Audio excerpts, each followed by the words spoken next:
uthi iphara mase libona ukuthi uyezo zolobopha livele linyele esandleni kanje uthi manje mabethu bafuna ukudubula uthi wakalidubulanga yena ngoba waluza icala enkantolo ngasho wathi icala lamasimba alekho icala ukuthi ushawe ngamasimba uthatha amasimba lebephahla iphara lapha omunye waladlanga enhlamvu omunye waxoshela emsebenzini usejele namanje kufanele mali challenge ijudge lalithenga appeal wayithatha wayiphosa kule khungana eBloemfontein iBloemfontein yambiza ngomthetho lo agqishwa ngawo challenge wona then kwaphoqa ukuthi all life ababili no 43 years akhwithe kuba abuyele ekhaya waswisha ijudge ngagcina lisuspendiwe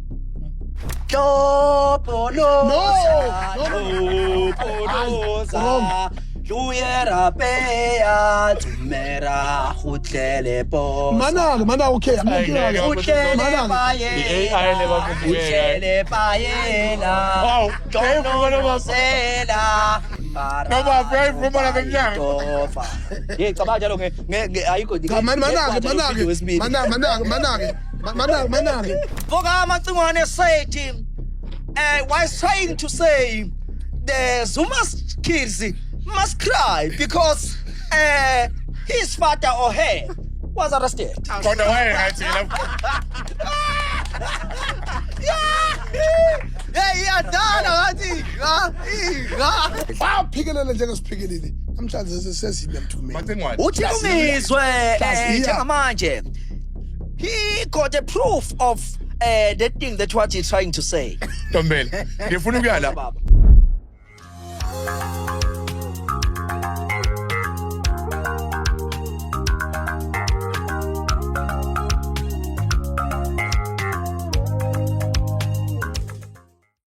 Imbongola ngiqala ukubona abantu abafanayo abaphatha besound ngisho legoli sinomfana lapha lasesimbiza ngokuthi uScover konke lokuphethe isound lapha kuyizimpokanyana nje nganza kwethu lezi impokanyana ke nganza kwethu ukubaleka kakhulu ke nganza kwethu ukuthi ke sinomhlobo omusha lapha na ke the Betway Binga nakanjani ke umhlobo wethu sithi ke 10 rand extra bet shuthi nje webabhinga uthola nje indalo extra ngokuthi wena ukwazi ukuphatha nawe njengendoda ngoba kubuye neqabisha lodwa inyama ingekho inkinga leyo uphinde uthole u10 rand bonus or free flights and stand a chance to win 10 million promo prize ngokuthi nje usebenzise icode ethi BHINCA BHINCA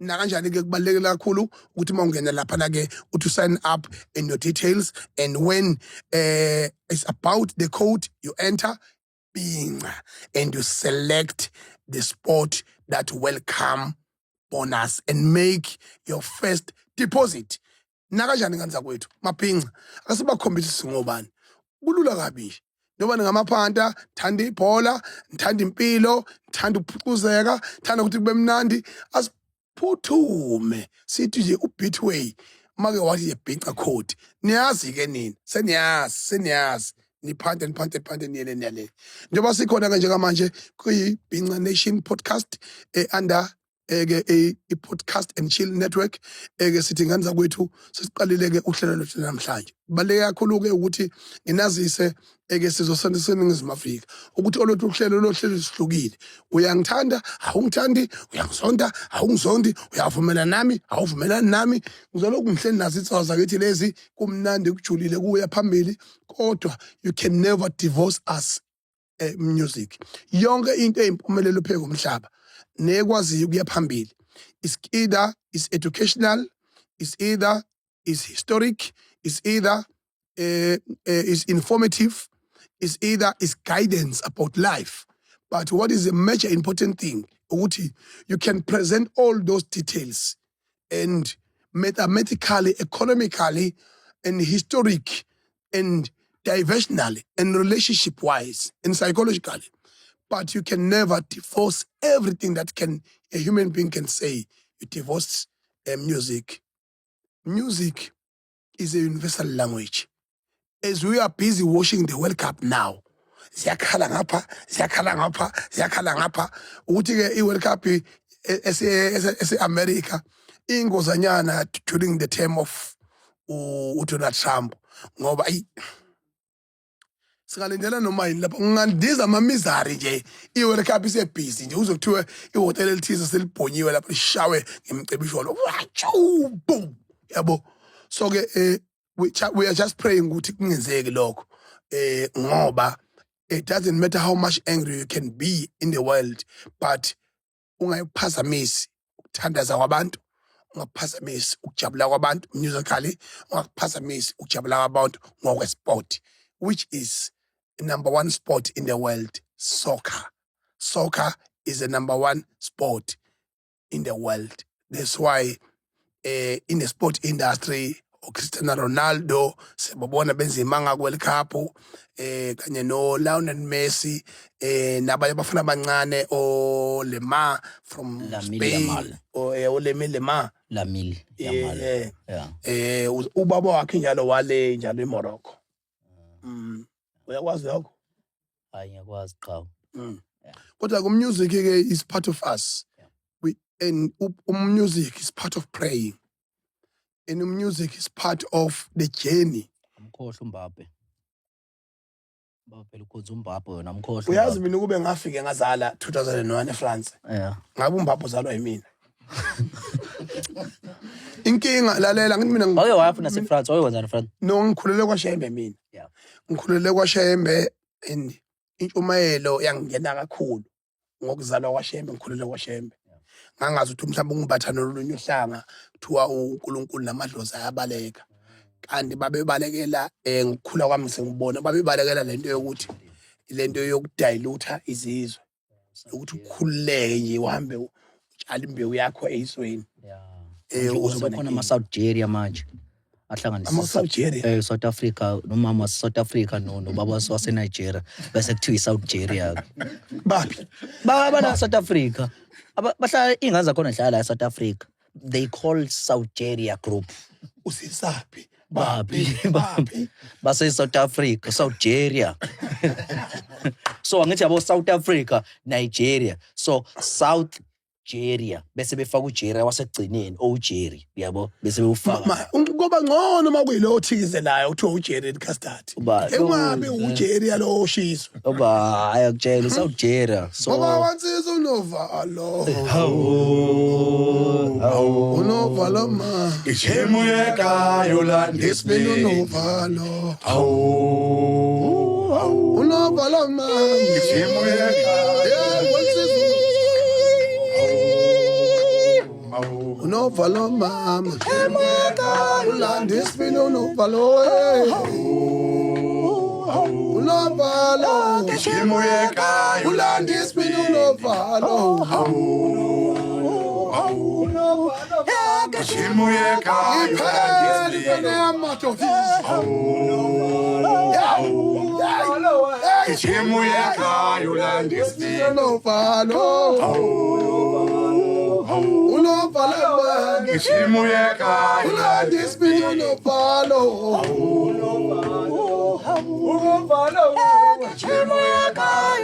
wathinta uZulu udakwe yini Wathinta uZulu udakwe yini wathinta uZulu udakwe yini Wathinta uZulu udakwe yini udakwe yini udakwe yini udakwe yini udakwe yini udakwe yini udakwe yini udakwe yini udakwe yini wena Nigeria la so mfethu umuntu akabengelele igama lami nguZoso ngiyacela nje ukuthi umuntu uqala ungena kule khasi ungakhohlwa ukusubscribe ukulike ucomment ukushare kuyona le video esiyenzayo njengamanje so khawula sizwe sihamba nommeli umfoka Ngcongo uYellow Bone bavuma kanjani ukuthi abizwe ngoYellow Bone ebeyinsizwa and nabe comfortable ngalokho and then that's what I was always wonder and then naye ngisho ama video nawenzayo and ufika kasho achaza bese ethi uYellow Bone lento leyo nje how do you get comfortable around calling yourself as a man that you are Yellow Bone uboy cha ngibingelele uboy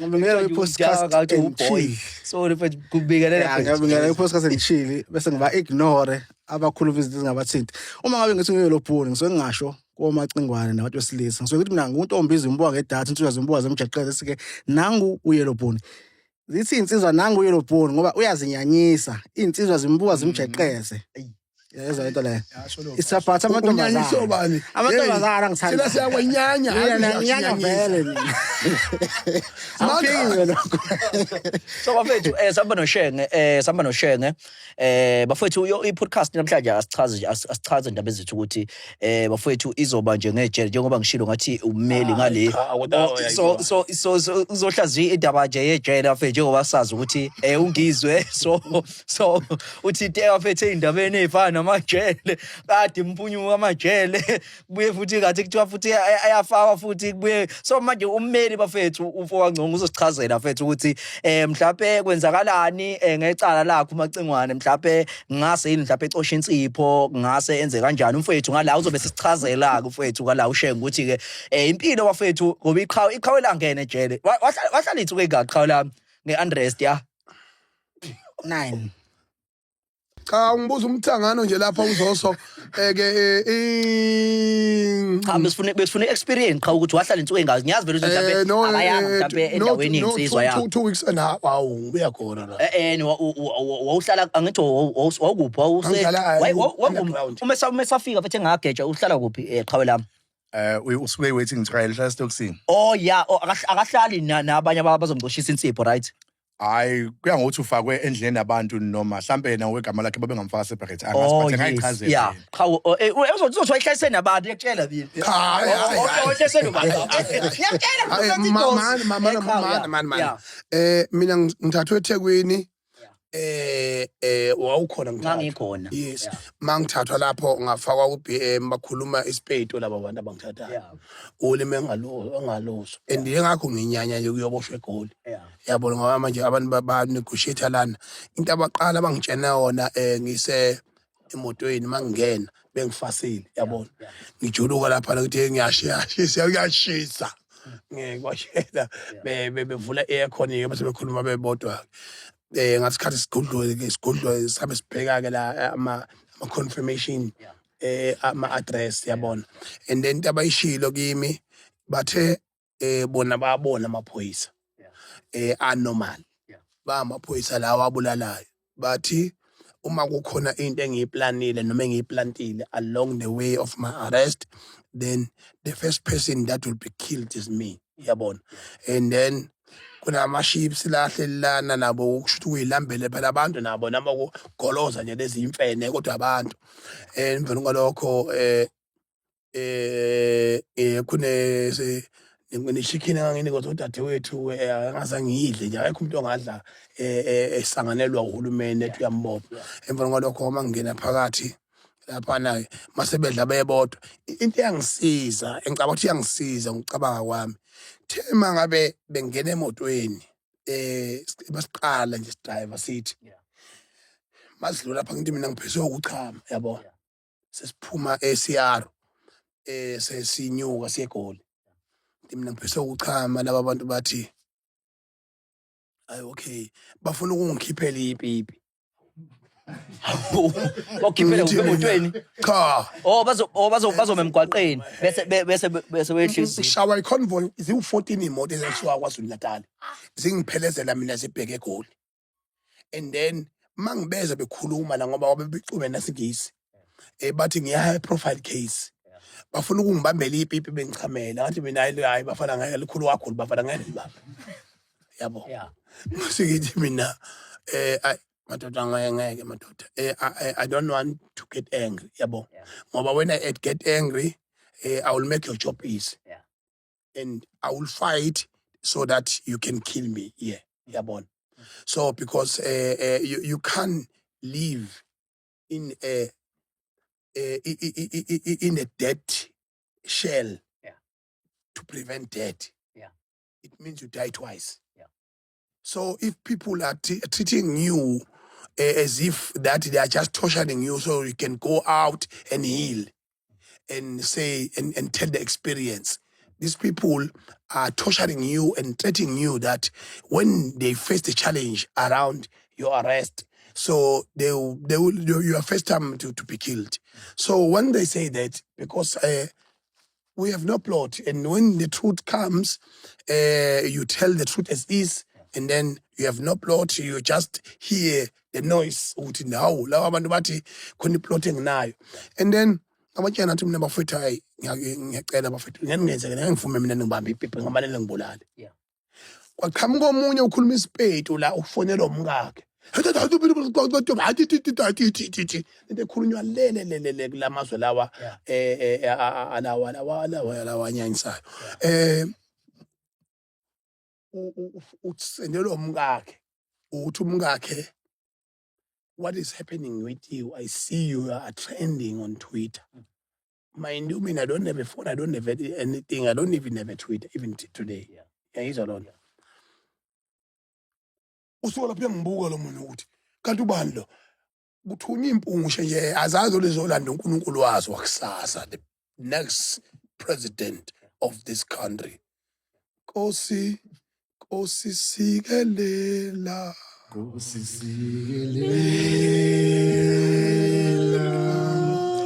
i-Afrika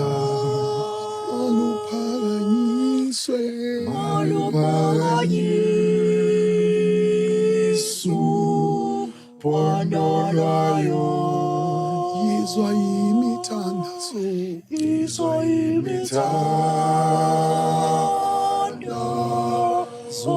yethu sibe moya munye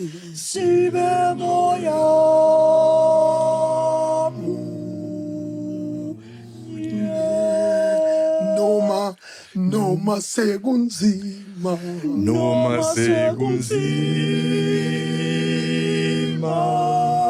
emhlabeni. kanza kwethu ngisho ukuthi lezo nsizwa ngasizwa umngazo zasuka lapho lezi nsizwa zathi kanti ngubani,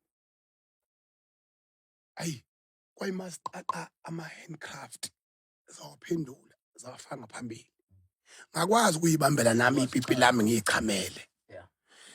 Zathi ngidinga ama-chips athi hayi ngisuthi kwasuthi inhliziyo usutha yonke into. Ngaphela oqala vele ukuboshwa, right? Ongeke vele singaxoxozeli. Yeah, Yeah. not exactly. So wafakwaphi cha? Bakhona abantu wafakwa nabo. Mangifika ePitoli ngiyabezwa bekhuluma kwafika abaseshi la akuthiwa abaseshi nabona bani bayibona be-identify laba abagqoka amajazi amnyama laba abamnyama abanye baxubile nje lezixubile ezinja lezigcwele lapha kuleyana. Ngangena police station, umthetho usho njalo, from police station to police station mhlawumbe uzofakaza umfowethu, and then from police station kwashiwa ukuthi after 3 days kufanele ngiyephi na ngiye kwi-bail ngiyobingelela manje ngoba kwakuphoqa ukuthi ngiyibingelele after 3 days, yabona. Kwathiwa nobani ngingalala esitokisini uday 1, you understand? Uday 1 ngawulala esitokisini.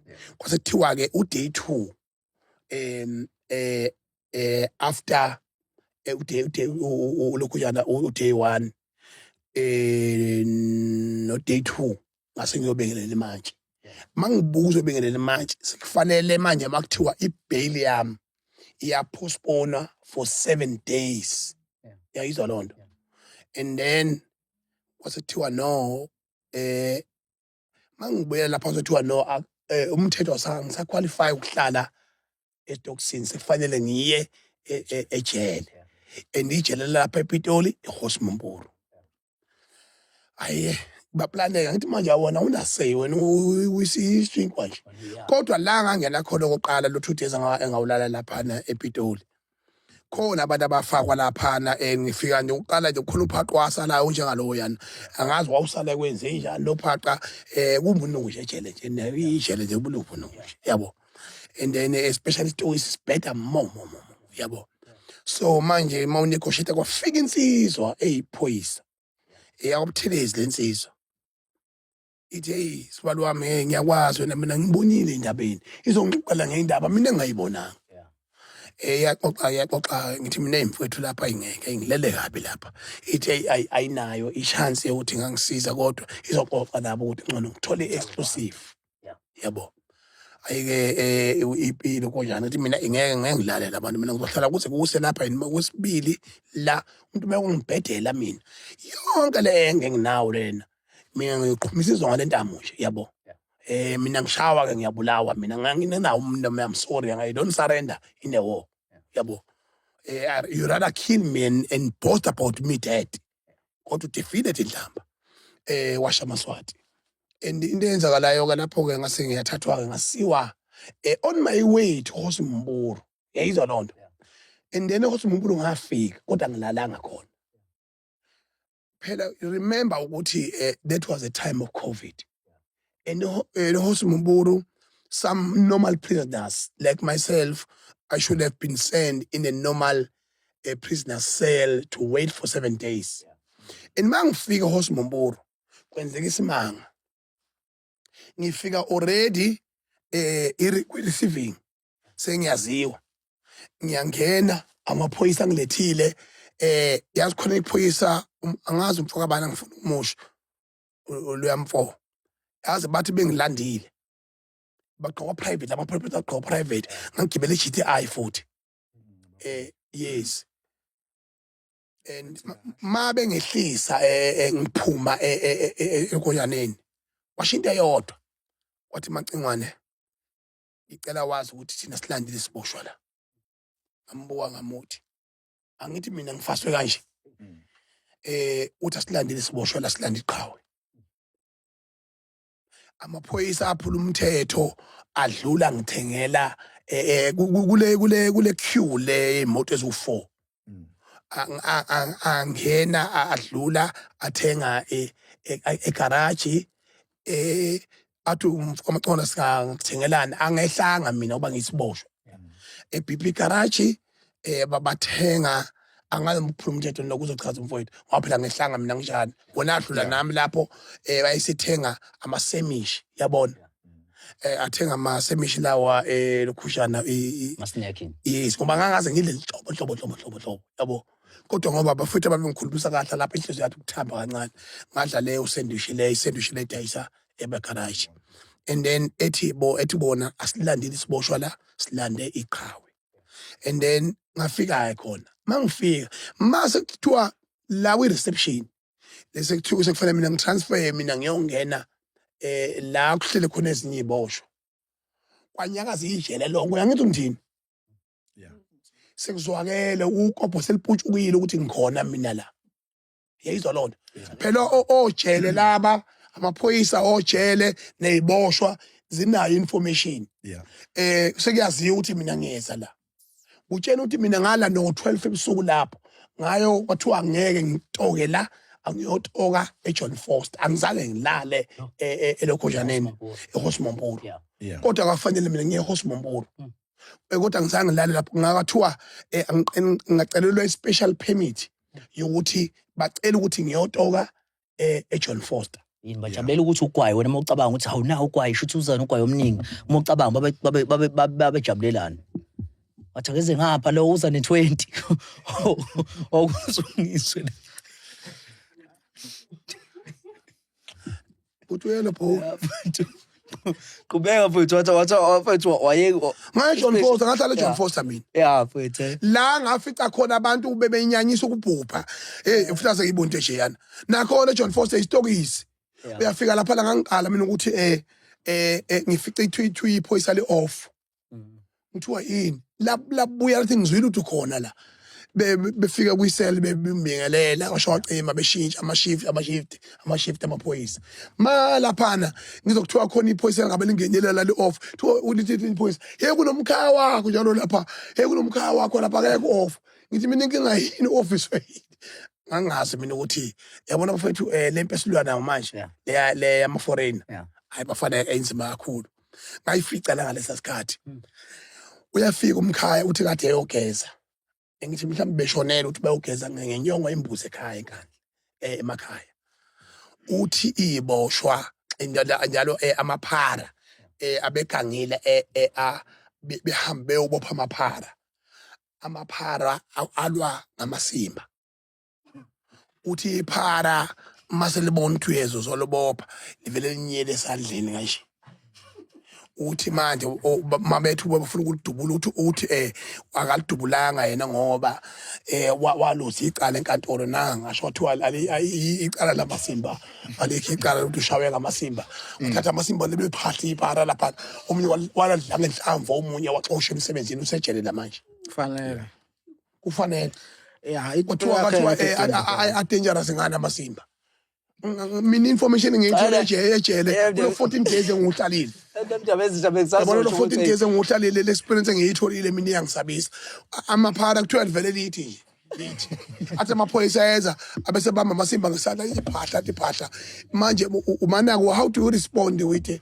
how do you discharge a firearm against amasimba awasiyi threat futhi asiyona threat awayona threat amasimba ngakuzwe ejele mina shembele ukuthi awakha threat hayi mfowethu mkhaya kade uyogeza uthi kade ngohlaba embuse ekhaya ithi la emsebenzini unikwe off yena unikwe off wathiwa yena aka off 3 days calm down uthi ayikho kuzolcalm down mina ngibuye ekhaya mkhaya uthi amasimba isichitho ithi ngishawa mapha so yayizwa lo ndaba ezinto awuphawule fethela khona mthethweni amasimba ngene mthethweni awuphawule phela awukumthetho amasimba the only time I was service firearm as a phoyisa or as anyone onesibhamu ngokusemthethweni uma ngabe i-threat i-imminent shothi impilo yakho isengozini amasimba ngisho ngakushaya awukubulali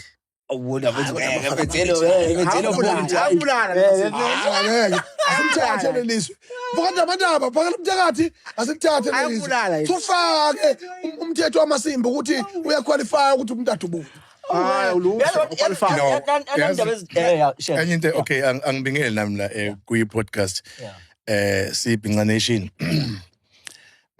la ku Chillers podcast yazi lapha kufana ukungamaphoyisa lesitha ngehaba manje ngesibhala nephoyisa alivumeleke ukukhipha isibhamu lo muntu well trained first of all utrainiwe physically ukuthi kumele enze njani so masidudula ngeqhubha nephoyisa ifirearm alibeke eceleni pepper spray but lo muntu pepper spray ukuthi akwazi ukuthi adifuse isimo mathula nje ngeqhubha engasithola isikhathi sokukhipha ipepper spray akufuneka mama ayisheke uzowuyithola phakathi sheke no angithi ngisho ngolokhu ngana uyabona nje i-minimum force esetshenziswa amaphoyisa la amaphoyisa amaningi la athatha advantage avela suka asebenzisa maximum force kanti uma angithi uhambe lo muntu wayecollege wayotrainwa lapha awuthi utrain uba yiphoyisa utrain ube physical fit so that uma ngabe state simosha ama resources trainer wena ukuzokwazi ukuthi isibosha ngeqhubha so uma ngabe ngikufaka isibhakela khiphe sakho nawe kipesa khona inkinga amaphoyisa manje awasajim amaphoyisa manje awasajim usukubona amaphoyisa awasajim siyasakwenza ama-ZP so mana awugaxeli mfethu mhlawumbe ngokomthetho ukuthi ubelwa yini mhlawumbe imbuze kanjalo ngoba ngiyengibezwe bethi iyabuza imbuze kanjalo ethiwa ubelwa yini ubenjani yabo awugaxeli yini ayigaxelisi indonto leyo imbuze nje ngaleyo yabuza ubalolwayo ora mina ke tell yeziphoyisa esamana yellow bone tell yeziphoyisa lizongibopha sahlubana ngenqindi mhlawumbe kwaze kwafika ngisho zakwabo mhlawumbe ngibhizi impela mhlawumbe selinesikanga ngisho kuba nesikala sihlubana nje ngenqindi uyayizwa lo nto leyo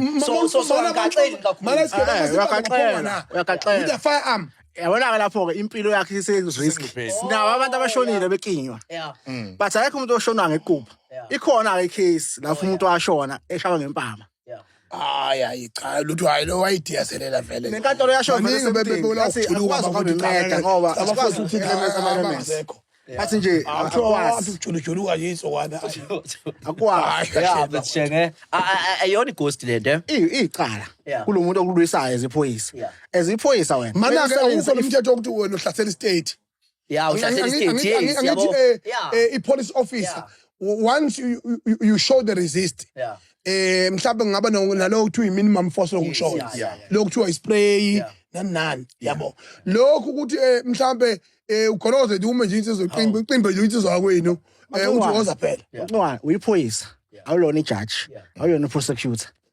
umuntu esebenzisa force against wena nawe esebenzisa minimum force onayo lo muntu lo you know ukuze ukwazi ukumbamba bese akakho uyambopha, imali right? minimum force Yeah. ngoba yakade ngiyayithanda le minimum khona ezosiza khona sibheke Yeah. emhlakathe la Yes. Mana if mana wena khona yena khona yabo so if akakaze ngala minimum force yini minimum force angithi i-test kakhulukazi Macungwane into efana nalezo izoba i-reasonable person test. A reasonable police officer in your position should have foresawn ukuthi this person akayona i-threat akaphethe isikhali.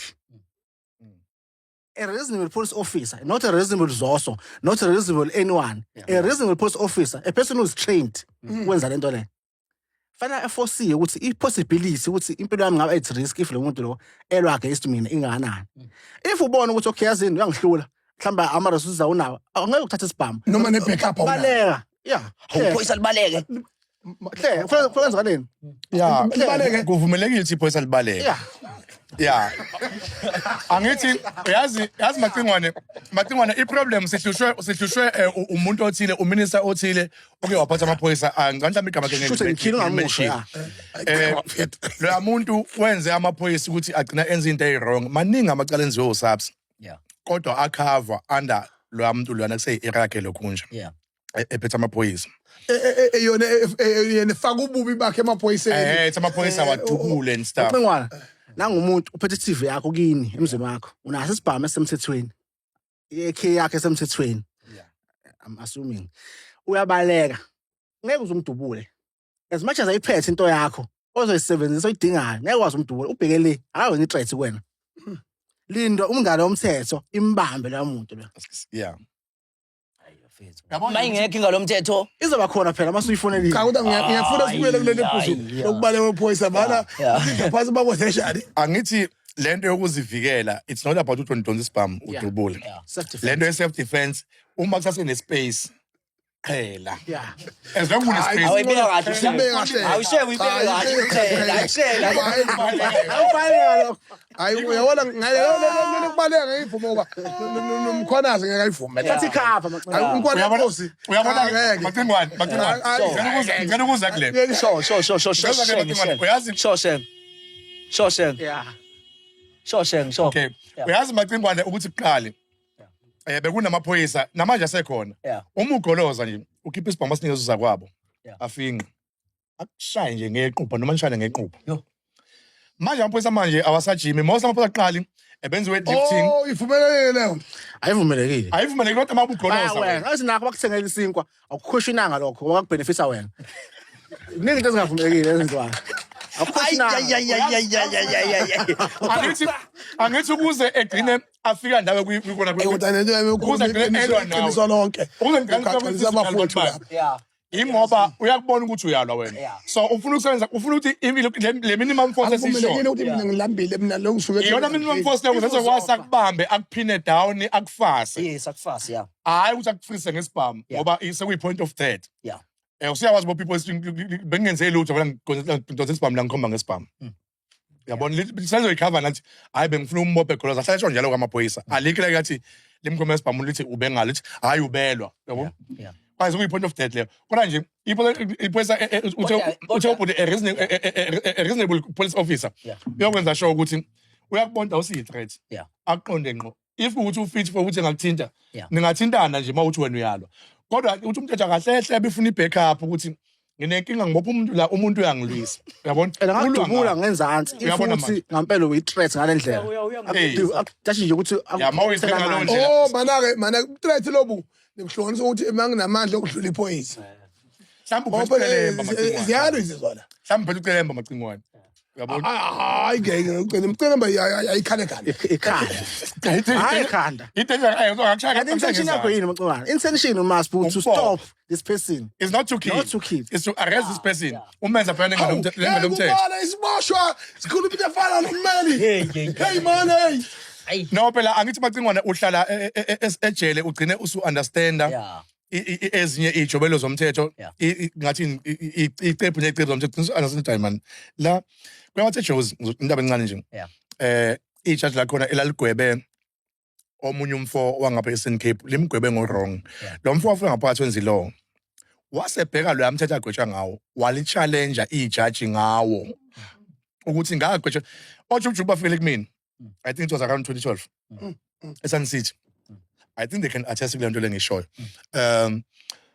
Mayefika lapha lo mfo ali-challenge ijaji ngasilibala isibongo sakhe wayehlala section C la uJubjuba agcine sohlala khona uJubjuba ufuyele kumina eMedium B eSuncity Prison ngabamukela lapha bengena wahlala e11 uThemba wahlala phezulu hayi lutho mana baba hlukanisiwe noThemba bafika ndawonye ezo-accuse but ngokwamasela ngokuthi kwagcwele isikhathi jela ligcwele so kwakune-space e11 esel number 11 bese uthi lowo lokhungana uThemba wanyuka waya phezulu I think esel 23 so 23 sel 22 lapho mna ngihlala sel 24 phezulu so lapha yalo mfo wayi-challenge ijaji eli-challenge ngomthetho awufunde awufunde ngaphakathi ejele bafunde kunabantu abangama-PhD holders ngaphakathi ejele bafunde ngaphakathi ejele khona wonke umuntu ongamcabanga nje phela yona last department ijele amajaji nawo mayegwetshwa ngamacala aya lapha ya nobani yona last department ongathiwa nje makhona department ukuthiwa isegcineni lijele kuphela ngoba nomengameli nje mangathiwa amacala amlahla la azovuka asiyekele nomalema bayala angisho umengameli wethu lo hayi besithi phela ngisho omunye umengameli phela uzogcina lapha yana uma ngathiwa amacala amlahla ichulu ukuthi izogcina lapha asizile sheka bengifuna ukusho igama lomnye umengameli ngathi la azovuka yabo ngoba kuqala nje ama-commission ethi la azovuka naye i-department yakhe yokugcina lapha yona mnyango wokugcina ijele so uthola lonke uhlobo lwabantu lapha uthola abameli lapha uma wakhumbula nje kwenzeka kutifu ukuthi waboshwa wagwetshwa wayezoya lapha so iyona department yokugcina so lo mjida lo wayi-challenge ijaji mayili-challenge ijaji lalithe anga-aphili wayithatha wayiphosa kule khungana eBroemfontein iBroemfontein yambiza ngomthetho lo agwetshwa ngawo e-challenge wona then kwaphoqa ukuthi all-life ababili no-43 years akhwitshwe ukuba abuyele ekhaya waswisha ijaji ngagcina lisuspendiwe so uyabona ukuthi ugcina usuyi-understand ezinye izinto zomthetho mhlawumbe noma ungawufundanga but indlela kwenza ngayo emthethweni gcina usuyi-understand kodwa le oyithindayo mmeli no I think kumina iyangithinta kakhulu it's very profound ukuthi isiboshwa sigweje unlawfully yabo accept isigwele singagrieve phela ngaphakathi ejele bese siyahamba yabona that is a movie kahle that is very big ukuthi ugwetshwe ijaji ungene ejele useve bese wena uyofunda umthetho bese ustadisha ugxile kulomthetho okuyiwona wagwetshwa ngawo then you come back and challenge the judge and win icala hayi bafana bakithi baningi abantu abenza lokho macengwane sijala ngoba phela uhulumeni akafuna ukuziveza uhlangothi lwakhe olunegative baningi abantu ngaphakathi aba-challenge imithetho abagwetshwe ngayo after sebenzile ngaphakathi ukuthi mangabe sebe-acquitwa bekusababikho intatheli kuzotshena nangu lo wayesigebenge ukuthi mase be-acquitwa bayakhishwa nje and abantu abaningi ngaphakathi bahlala amacebo angawazi nayo amacengwane now you were acquitted but I was suicide for unlawful arrest and detention and malicious prosecution. No, amanyala abamela ngimele namanje engibafisela ukuthi labo bameli labo sebengathi sengathi ngempela bangafa. Wayithola imali yebail khawo. Angaze ngithola imali yebail. Kwathiwa ngalahla islip. Oqala lo. How i-ID khona? No. Kuno 2000 wami osejele. Engazange ngizongothole. Ubese kuthiwa ube unlawful arrest ngathi ngiyaclaima umdlandla ummeli umdlandla lo advocate umdlandla ehlangene nalona okuthiwa omunye angazubani lo lokhu njalo khathi yabona khathi attorney nomdlandla lawo bantu labo bangamanyala nje ngitshela iqiniso mina ibona abantu laba bebelokhu bethi bangi-applyelile ukuthi lokhu nje bayasayina balenza izinto zami ukuthi ngithole uclaim kwami bengikhohlisa ngoba babengimele ngaleso sikhathi bangamanyala ngifuna ukusho nje in public ukuthi bangamanyala and I even doubt ukuthi abantu ababamele njengamanje njengoba bengama-lawyers u-advocate Ndlandla kanye nokhunjana nokhathi ukuba labo bantu ngempela babamele ngeqiniso if bekwazi ukuziba bephinde futhi bengabi nalo iqiniso kumuntu njengami okuyi public eye so are the damn asshole lawyers. Yeah. So I can say it loud and clear. So I don't care. mhlawumbe into uMacingwane wayengayenza qhawula kithi mhlawumbe ukuze akwazi yeah. Ngiyacela nami ukuxosha ngiyacela nami ngahlala lapha kwakungemnandi. Ayi awusazichazela khona le. Umuntu enkantolo. Yeah. Angithi siyazi ukuthi umuntu is not guilty until found guilty. Yes. If you are an accused, unelungelo lokuzikhulumela. Ofuthi ke your attorneys bakukhulumela walowina icala.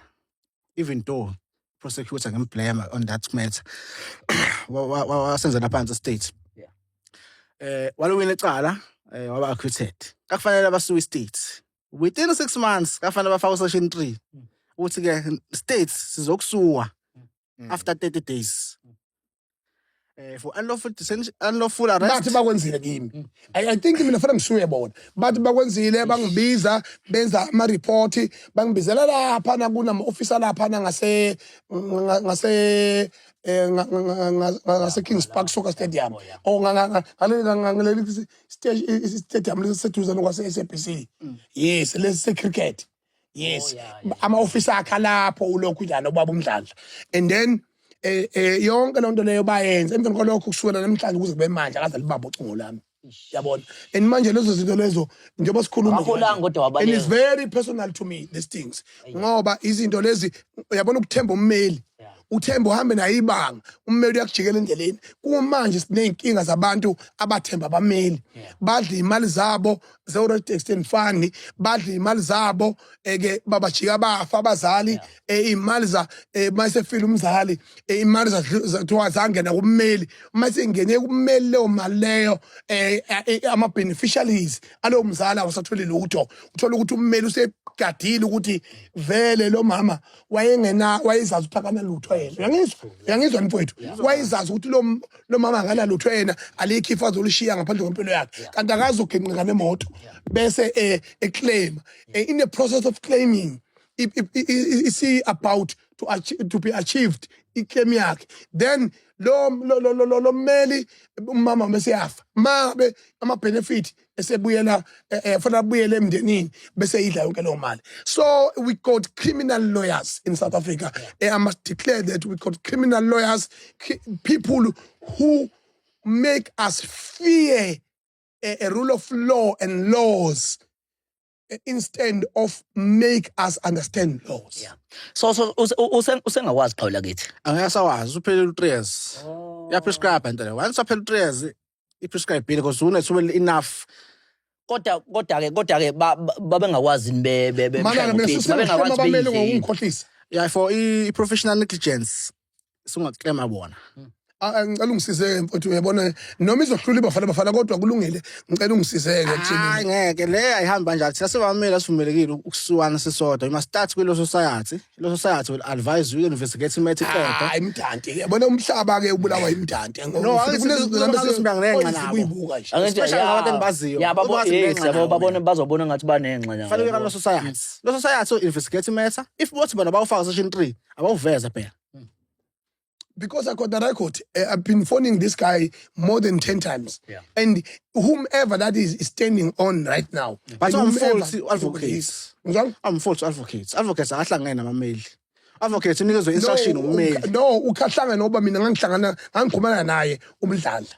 Is an advocate and washo wathi baba msene kulento noma nina no khathi attorneys. Bayinto eyodwa.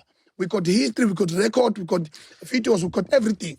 These are the people who have misled me in terms of the rule of law and who have betrayed me in the rule of law. Yeah. So, and then it give me an eyebrow, Uti, how many people who have been betrayed in the rule of law who don't have a voice like myself. Even if mina in the bangakanani abantu abangenayo ivoice mina ngithi mina ngiyinja ngiyinja ngazo lesikhathi yabo so manje you are giving me an opportunity to tell the dog that is a dog yabo without fear of it should ngabe rich ngempela cha ngabe rich kodwa uNkulunkulu mhlawumbe ngabe khona amaduna amabili esibayeni so imali impande yesona amacengwana kodwa not all the time awutshela abantu ngoBetway. Oh yes. Oh, Yes. kunjalo ngani zakwethu akucabanga ukuthi zakwethu nami ngiyofaka nje u10 abaqinise kakhulu ukuthi ke u10 extra ubetha and uphinde futhi kuzothi ke uthola ibonus for free flights and also you stand a chance to be the part of abantu abangawina u20 million. And kubaluleke kakhulu ukuthi the way you subscribe and also the code you D and is being asiqhubeke siphande ngani zakwethu kodwa hayi umuntu ongaphansi kweminyaka engu18 imigomo nemibandela ibekiwe Bhinqa Nation Bhinqa Betway code asingene and then yabona nje njengamanje salindela lo Lucky Dube ebulawa ama illegal immigrants and into ebhlungu yakhe yakhona umfowethu kade egotsheni nabo yes en bonke bayasho and babekade bemsoro uzochaza umfowethu ukuthi way to keep her ibhande babona batshenza ukhipha isibhamu bamdubula and then mawubuka isigameko siyabetshazwa ifana nsene lento ne media ifika imedia igxenga ngo-front page mangabe isibonisa wrong iqolisa sengathi advertise imbiza Kodwa into esingayibeka futhi sifanele si-understand. Umthetho awukho perfect. Kodwa nani musani ukucindezela umthetho mefuna ukubenefita nina. I'll make an example njengamanje ngawo amacingwane. Wathiwa kwibheli yakho ungaphumi eKZN, ungakwenza ukuthi uyakhumbula lokho. Okay, let's say assume yakhumbula mina ngiyakhumbula mina. Wabonakala ko Free State ukuphi. Ugodla saziphundlela amashanga. Yabuza intatheli ya SABC yathi macingwane njengoba ubula uphume kanjani eKZN. Wathi hey ngeke. Uzose enemy epiece. Prosecutor. Awengalandela icala. Ukwenza phambili lokhehlelezi. Kuzethu. Uprosecutor ukuba wakubringa lokho as iground ukuthi ubuyele ngaphakathi. Wozokubona ngathi wena uyacindezelwa. Kunjani. So izinto no lashe yasho ijudge bani judge ubani manje yasho ngalesikhathi isirelaxele umthetho yathi ibiminisha ukuthi utolika esho into ongayishongo sibuka siSouth Africa ayikho leyo nto ummiso nomashana amtshela kweka bho suka ukuthi imboxa idaka la ifana lakhehla samele litholakale samele khohla tholakale lakhehla waphikelele njengesiphikeleli namhlanje sesibe mthumeni Macingwane uthi ungizwe njengamanje he got a proof of the thing that what he's trying to say. Ntombela ngifuna ukuya la ngicabanga ukuthi mhlambe ulukhona uzosilekelela ubhodikazi benisho sinawo ukuthi inkinga yabantu abasitranslathelayo enkantolo whereby ukhulume unenkulumo ngenye indlela utolika mase eyisesingisi yesetranslator ayisho ngenye indlela kuba buhlungu uma mhlambe lo judge alisizwe isiZulu athatha utolika into engekho ayise lapha iyona ijudge akusho umuntu uphendule wathi linothe pants down otolika bethi nabo ake baligeze ulimi umuntu akenze sure ukuthi uma thiwa lo muntu utoluka ngesizulu akakafundi isiZulu awazi amagama amaningi ukuze uma setolika lapha akhuluma into eyiyona yes abanye bakhuluma kahle but sinenkinga yotolika le njengencamacingwane nje umuntu ekhuluma into engekho sibuka ngeke mana ngeke ongeke echunwini ayikhona amagama mana wena into ezela mana abantu ndabezitha khona amagama mfethu ngeke yabona mfethu ngoba gaxeliso ola kunjalo utolika yezo ngeke mfethu neqhaweleli ngeke baba bala ndabezitha awusholo mhlawumbe nje noma nje mfethu amagama nje mhlawumbe nje ongasidida ngawo mhlawumbe noma u4 iqhawe lizo translate ngoba ngiyacabanga ukuthi mfethu umzulu ngokuphelele right uzo translate mfethu uyele bhono wena ngufaka wena mfethu wena usingisi mana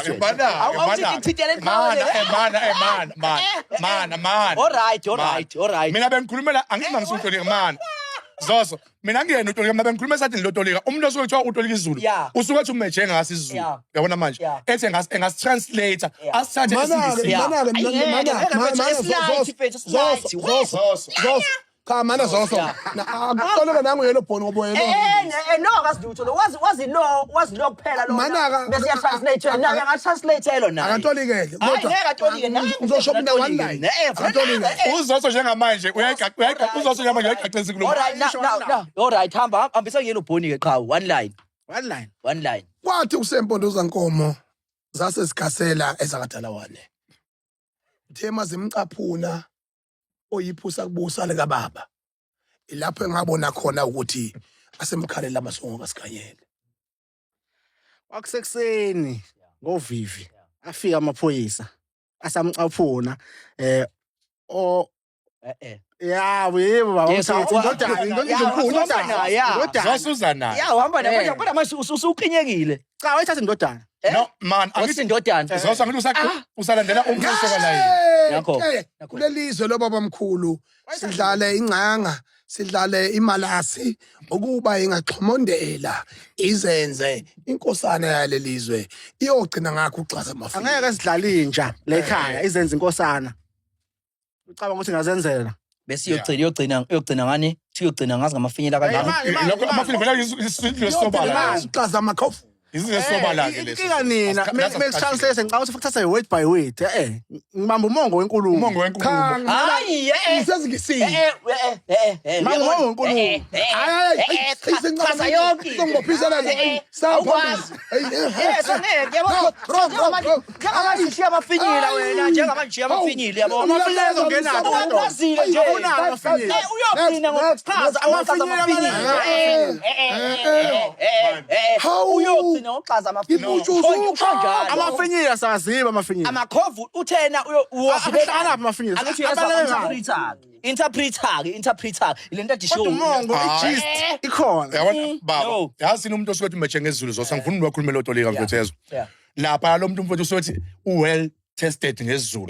Uthi umeje ngaso uyasazi. nanokuthi lapho umacingwane kwakhona into esuyi favoritism everyone was excited futhi macingwane they bakhohlwa icala Yeah. even though ezoluwina bathi khama la nginganginalo yini indle Angazi kumina. asaspe awazi angazi anginalo isikhathi lesayinalo hawu nalo I'm a beautiful humble person on earth Yabuza inkantolo lapha ithi ngampela ngabe icala wawuchaza ukuthini mawuthi kaSikhale. Okay, all right. No, Chaze ukuthi ingane kaZuma ayikhale nje ngoba baba waziboshiwe Ngakho-ke the judge Mfoka Macingwane said was trying to say the Zuma's kids must cry because his father or her was arrested. Kodwa waye right Iyadala ngathi mana khona lapho khona kadithi khona konje bithini konje kolama ukhozi ukhozi undakhunjene ukhanyile mfethe ukhanyile konje bithini umshoshisi uthene ithi judge lo munye uba umeli noma yini angazi lo imbuzo bacika nayo ba question right uyabuza ukuthi what you try to say Macingwane if Bonkosi was trying to say if saying that must ban the country iyasho ke quality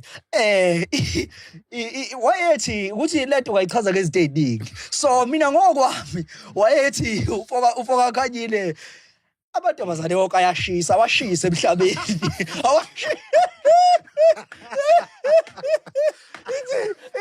ithi awashisa abantomazane emhlabeni umuntu memuhle thina kwaZulu siyasho sithi uyashisa Ayozosi AI. AI straight. Ithi abashise ecountryni yayisuka cha ngangiqinisile phela ukuthi njengamanje lapha kwaZulu sithi intombi zasolunti ziyashisa iprogram uko lapho ke mase i-states kodwa ngesikwenze but befana sikwenze silande isazi sesiZulu sizochaza lento oyisho ukuthi iqiniso yini awuyiqiniso hayi lo iqiniso hawu ukuthi amantombazane ayashisa hayi No. context you are hot context izwa lishe how this girl is so hot this girl is so hot ngamanye amazwi usho ukuthi uBonkosi akaboshwe no this girl is so hot mana lo phone ngicela ukuthini this girl is so hot bayona nje kube yelo phone uyelo indoda izwe alishe inke wena izwe alishe all right when you head amantombazane how mana unemapho buka this girl mana all right this girl is so hot yelo phone ungitranslate awasha amantombazane akakusho sengiyaboshwa lapho sengiyaboshwa lapho alishe izwe sengiyaboshwa yini izwe yini how Hawu mfethu. Yabona-ke, izwe lashiswa izwe lonke. lalithi. Yes, izwe lashiswa They lonke. got the hot Lashiswa lonke dance. nizwe. iphuzu efanele ngabe nilwa ngalo ukuthi enkantolo into eyenzakalayo yabo nje macingana echaza into echazayo ayikho usiyazi sonke ayikho but ngenxa ukuthi inkantolo ayikhona ukunderstanda lento ayishoyo Mana usho inkantolo mislead. isithutha. Ayikho lo nto. Mislead. You know, Ayikho. you are applying a izwe foolishness. alisho Are you applying ngempela foolishness, bra? Ningadlali ngommeli wami. Hayi, kodwa. Ngisazokwenza icala ummeli Yeah. ingakho uJulius Malema macingana angayizwa le ndaba ingakho uJulius Malema mangabe ku-interview yamajaji ethini wena jaji uzokwazi ukudevelopa iculture South Africa imaphi ama-language waziyo ngoba kube ijaji wazi English kuphela akukho right but ke kuyenzeka ngeke kube ijaji South Africa sinowa 30 years manje democracy wazi language ayodwa kuphela uzozwa kanjani abantu basebeqamba manje inkantolo Umuntu osuke racist nje lo kade ngikhuluma lapho Mana sisikole. uyamncoma noma uthini? wayebuza imibuzo ofana ubuze Yena uyasazi isiZulu ngoba ukhuluma ngengulubo nje ecula amaculo ezulu ngoba iphuqelekile ngoba Yes, they are guy only of intelligence. revolutionary songs are only by the Zulu language. There is no revolutionary song with other languages. It means the people that can fight and reparate any movement, any regime in South Africa are the Zulu nation. That's why when they want to insult us, they call us entertainers. They call us artists. So because as much as we call us entertainer,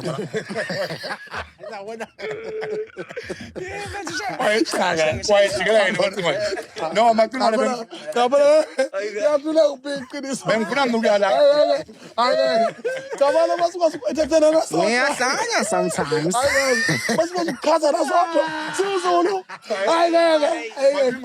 Bana kuphuma umama egeza nebhayi nesipho ekhanda. Awu masakuthiwa Makuthiwa seyingenile lapho. hayi. Seyingenile. Ejemu yakayo la Isilo Awu falo. hayi. Unobhalo mnyama. Shimweka Yolanda Smith. Ayeke ngakugeza ngempela lapho. Ethi nebhayi. Shimweka Yolanda Smith. Unobhalo mnyama.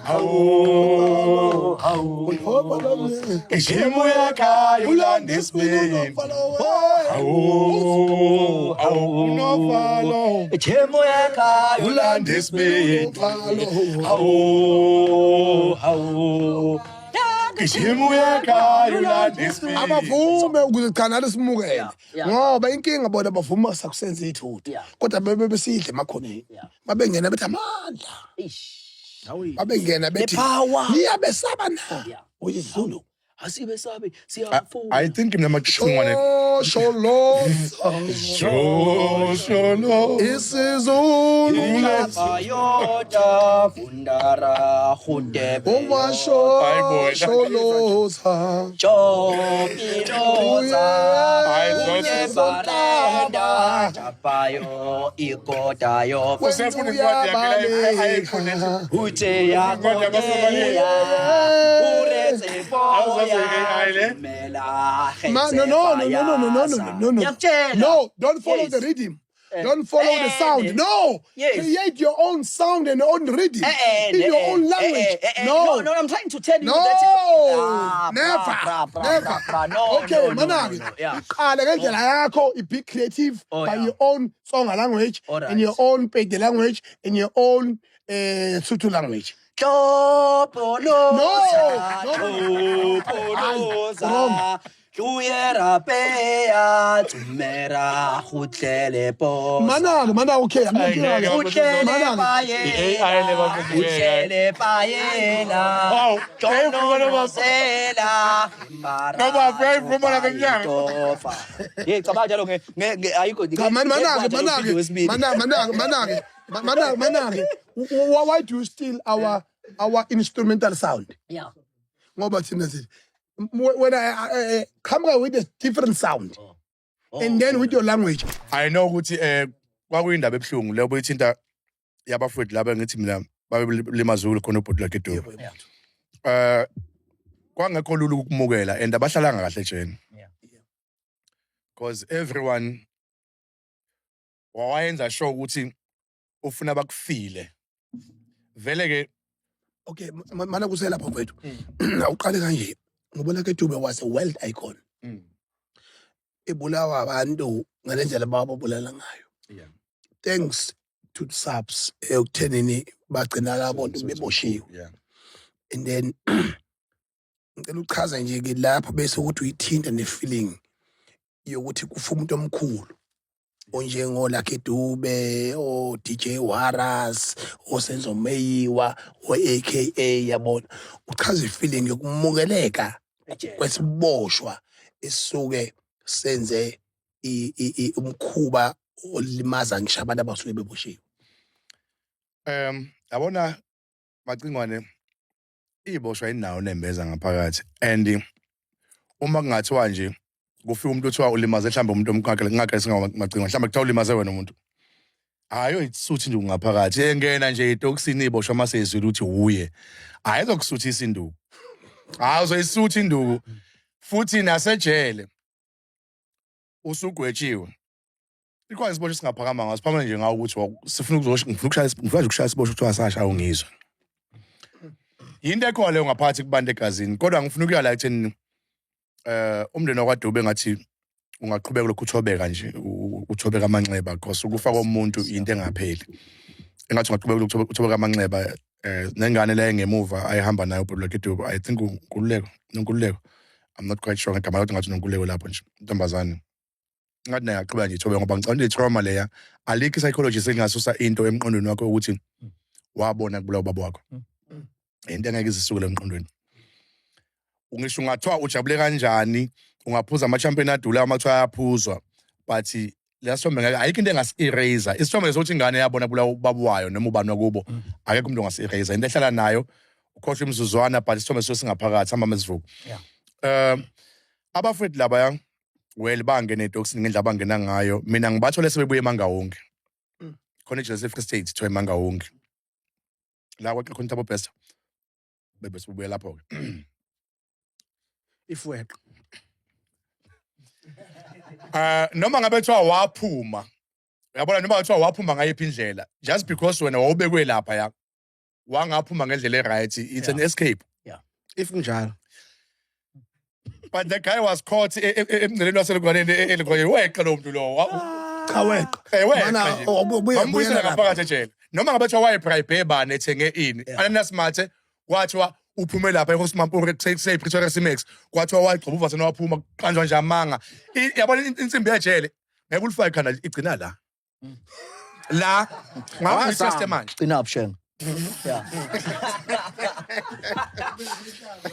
yabona lento ikaliwe lento leyani ikaliwe ukuthi ngeke uzukwazi ukufaka ikhanda special lapha nje khona ePretoria Cimex ingakasho nje beHosmampuru gcina lapha nje insimbi lekhona yewini lejele ukuthi ungaphele ikhanda lapha ngiyabona ngiyambonga uNkulunkulu. uyabona so kwangazi kanjani lo muntu akwazi uyigcoba ngoba senaphume uAnanas Mathe ejele okay ke mangaka amasanga ejele isecurity yonke ayimbonanga alukho ucingo lwalivuliwe waze waphumela ngaphandle wagibela kanjani kwi-electricity wire ene-bob wire ne-razor fence wazophumela ngale akubonakala lapha aphuma khona ayikho into ethresekayo yingakho kwaba khona amagadi amiswayo I hope ukuthi amanye futhi axoshwe into enzakalayo leyo so ngiyalapha ya ekutheni babesuka elugwaneni eMangawonke then bafika lapha ya mabefika basebebuya naseKokstad bafika lapha ya ngiyabona nje bafika sebewu 3 awubabe u3 vele bagula abawu2 laba washona lo wagula nalo vele egulela futhi lo wayishonela naye sivele sithi naye intambo vele sasifuna nathi ukuthi bafe kwasalo ngathi sifiso sisibesonde nakhuluke naye because yena umuntu angikhuluma nahlana ukuthi kwiseline yodwa wangithi wathi mangimbuza ngibisabuzana isiboshwa sasigwexa nje ngembuzo noma kwase kuyindaba endala but mawusahamba thwa nangilobola Lucky Dube yabo gcina sekuyigama lakho vele ufana nomuntshontsha uyazakhela igama ngithi thwa nantisela so naye lesa stigma sokusihleli uma ngakashoni esaphila la stigma sahleli ngaphela usadonsa akazi ukuphuma futhi now ngiyambuza kahle kwakwenze njani ngempela enzeni limaze lokhona Lucky Dube athi mfowethu Lucky Dube sasimazi futhi kumuntu esimthandayo but ngalanga la sebambela ilokhona imoto and kwalikhimezela izulu kunenkungu nanokuthi Macingwane umuntu okwazi ku-TV. Yazi mangabe kuthiwa uyafika eRobotini ufuna ukubamba ifortune. Ungabonwa yimi engikwazi. Umuntu ongakwazi onokubona ne-TV nasemafonini macingwane. Uyozwa sekureport ukuthi bekuyimoto yamacingwane la bayibambile. Ngani ngoba awufani nokubona ku-TV. Uma sesibona live akufani nokubona ku-TV. Umuntu ongakwazi nje total. Umuntu obamba nje imoto uthi uyafika eRobotini noyama qhamuthi usho umuntu phaqha. Mayithi phaqha umuntu ufuna imoto umuntu akafocusile ukuthi ubani wena wakwabani kanjani. So nabo ke into eyenzakala uthi plakithi wangimazi and ngangimdlala kakhulu but live ngangamazi. And ngaleso sikhathi sekusekuseni isikhathi rush hour sofuna imoto sifuna imoto so escape ngayo. Samthi phaqha uthi ukuza dubuleke uyafika dubula yena uthi ngingala ewindini lakhe ngathi sikhava mangabe simehlisa ukuthi hayi lo muntu bekhipha ibhande kuCosbam yabo wayethi ukhipha ibhande kanje ekhipha ibhande nje ngoba uthe esisandla ukhipha ibhande nje ukhipha lethi bakwazi phela bamkhiphe kahle emotweni uyabona nobani nakuwa lento leyingenza wangenza ngamkholwa hayi kodwa ukuthi ngamfela so a split of the second we lost the world icon. True macingwane ngoba vele makuzo hijack off kusekushaye ibhathu lapha makushaya ibhathu asikho isikhathi esichithwayo and wa resistor siku close range angikwazi uphetheni isigebengu nesigebengu sosithembele la esibhanyini yingakho ubona social scheme kuthiwa ngoba besemthatha bethathile imali ebank dubule kanjani umuntu ukuthi into enjengathi yabaphazamisa they believe ukuthi kumele bajubule ngoba sobetshela ukuthi nawe kungenza ukuthatha umuntu action so ubhuti walimala kanjalo and we are very sorry for into eyenzakalayo and I wish umfowethu lo yaqhubeka nokudonsa isigwebo sakhe ngendlela awusidonsa ngayo kuze kufika khona kodwa nje that's how bangaka abangaphandle ukhona nowaseNingizimu Afrika labantu abo-3 ukhona wala eMzansi kuba u2 abangaphandle lo nje angikhuluma naye ngwangaphandle uSifiso waseZimbabwe ofuthi vele ibona abantu beshaya amabhathu lapha ike ngaphandle ngesiqamba manga ke ngaphandle izigebengu iHebrew iRhino ayibona babamba inkunzi benza yonke into nje amadolobha amakhulu ibona benza yonke into engathi ibheke eceleni manje indoda namgabe kade idubula abantu manje nakumbuka isigama sakho is South Africa ngeke umthetho isiya deport sisiwa kubo kanjani lo muntu ngokufuza ubosho wagwetshwa ngapha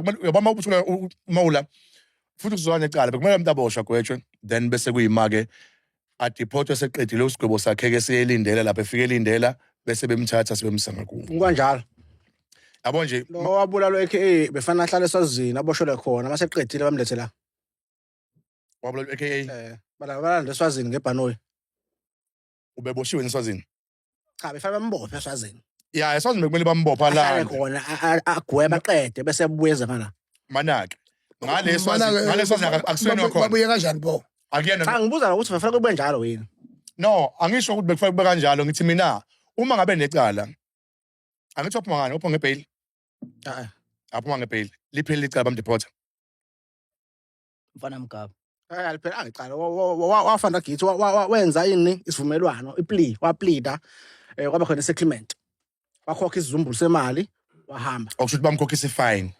no waseyahamba kodwa wakhona isizumbulu semali ngoba enye into akufuneki ihlala sigxeke into noma isobala lento enzo lo mfana kaMkhabe nalo nomunye yabo wasala ngiyaboshwa 3 years ucabanga ilokho okuphethayo umthetho ke lawo wasacrifice ngaloya yes kodwa wayenamanye amacala akhe lo munye ayithinta yena personal asiceleni yes should waba influence kulo asasi cha ngisho ngokwe movement bathi basebedla ama drugs kahle beyolo was influenceka kodwa mina ngibonga ukuthi bengasiwethi isikhathi enkantolo and then kodwa into bese be plead guilty lento leyo yenza lento ethiwa Athi ngwenze isibonelo mhlawumbe uzosaba ukusenza wena. Kunomuntu owabona edubula ngesibhamu. Waphika for 8 years emosheni inkantolo lesikhathi ethi ithoyisi. Amanyala ngiyawazi. Mase kufanele sentenzwe sekufanele kube khona into encane. But lo ovume same time siyamlwisa manje. So ngishaya ukuthi mina ngasonke isikhathi ijustice kumele uhlale ubalansisa.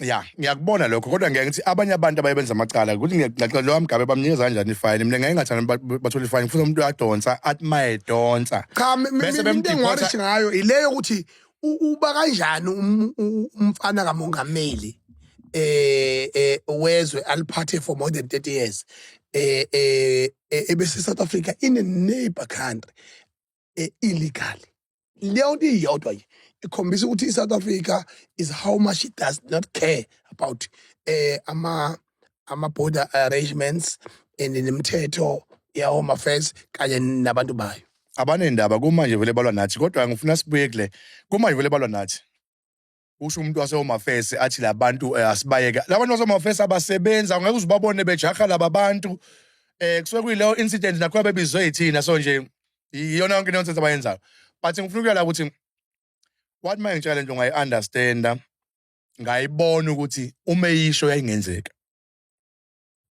because babe kuyi-rush be-hijack and stuff so walimala kanjalo ubhuti ekugcineni but nasalahlekela thina umuntu omkhulu i-icon ngempela hhayi South Africa kuphela uLucky Dube waziwa ngisho nakumazwe angaphandle and amathoza akhe amaningi boyenza emazweni aphesheya so kwasilimaza kakhulu lokho but inkantolo yabenza ubulungiswa ekugcineni ngoba yabagweba and abanye babo cabanga ukuthi nabo sebayahlangana naye le phambili bayochaza khona nani ngibona madoda mawukuthi kuyachazwa so nje kwakuyinto ebuhlungu njengaleyo ngihlalele nabejele ngahlala kakhulu uSifiso wena sixoxa kakhulu naye ngoba lokho abanye bafisa sebeyigulela vele bese manje wonke basebegula impilo yabo yasintekenteke washona lo qala mhlawumbe ngapha ngisho 3 months befikile lo omunye kwathi uhamba uphelanga unyaka naye wadonsa intambo kwase kusaya lona uSifiso okuyena ukuthi yena wapolitiki angithi makuyintambo pho yini ngasho ngangiyibuza nje makuyintambo pho yini ngihambi lona ngaphela wena umuntu lo kuyena and wazama futhi ukubhala incwadi ngayikhohlwa leyo senze nawo uhlelo lwe-restorative justice silwenziswa u-Esther Nelia omnye umfazi webhoni nje